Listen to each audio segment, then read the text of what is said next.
तो hello friends, कैसे हैं आप सभी लोग। आशा करता हूं कि आप सभी लोग ठीक ही होंगे। Friends, very very most important topic है।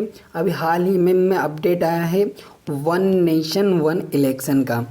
एक वन राष्ट्र एक चुनाव का भी करंटली में अपडेट आया है फ्रेंड्स। तो इसके बारे में हम जाने तो फ्रेंड्स, देश में एक राष्ट्र एक चुनाव की बात काफ़ी दिनों से चल रही थी।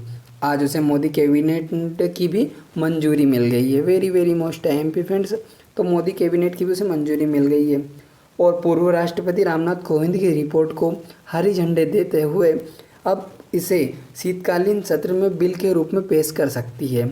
हालांकि इसे लागू करने के लिए पहले संविधान संशोधन और सभी राज्यों की मंजूरी भी ज़रूरत है फ्रेंड्स, मंजूरी की भी।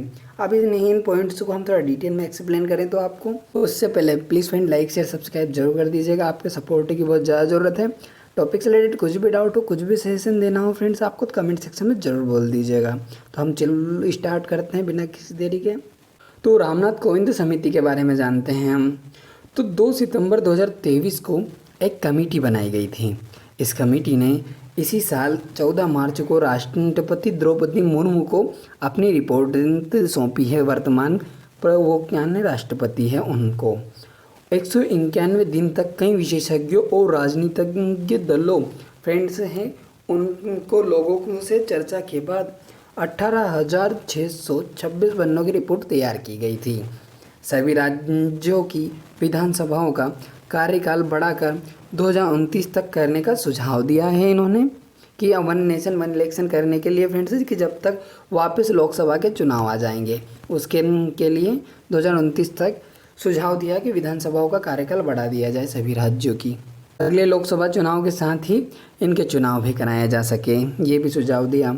अब क्या होंगे एक साथ चुनाव के फ़ायदे फ्रेंड्स, इसके बारे में थोड़ा जानते हैं हम। तो चुनाव पर होने वाले करोड़ों के खर्च में कमी आएगी। जैसे कि फ्रेंड्स, हमारा जो चुनाव आयुक्त है वो चुनाव आयुक्त अभी करंटली में है, कौन है मुख्य चुनाव आयुक्त, तो वो है राजीव कुमार। तो फ्रेंड्स, जैसे कि हमारे देश में इधर एक राज्य में चुनाव ख़त्म नहीं होता, दूसरे राज्य में स्टार्ट हो जाता है। उस तरह पे जो खर्च हो रहे पैसे उसमें कमी आएगी। 2 चरण में चुनाव करने की इनकी प्रक्रिया को मद्देनज़र रखा गया है। तो बार बार चुनाव कराने की जटिलता से मुक्ति मिलेगी। प्रशासन चुनाव की जगह विकास पर जो है फोकस अपना है वो ध्यान केंद्रित कर सकेगा। बार बार आचार संहिता का असर पड़ता है फ्रेंड्स, क्योंकि इससे बहुत सारी चीज़ों का क्रय विक्रय रुकता है। काले धन पर लगाम लगेगा फ्रेंड्स, इससे जो काले धन की उलटफेर होती है इधर से इधर, इस पर भी लगाम लगेगा इससे। और फ्रेंड्स, 32 राजनीतिक दलों का समर्थन। अब इसके बारे में क्या है, तो इसके बारे में जाने दो।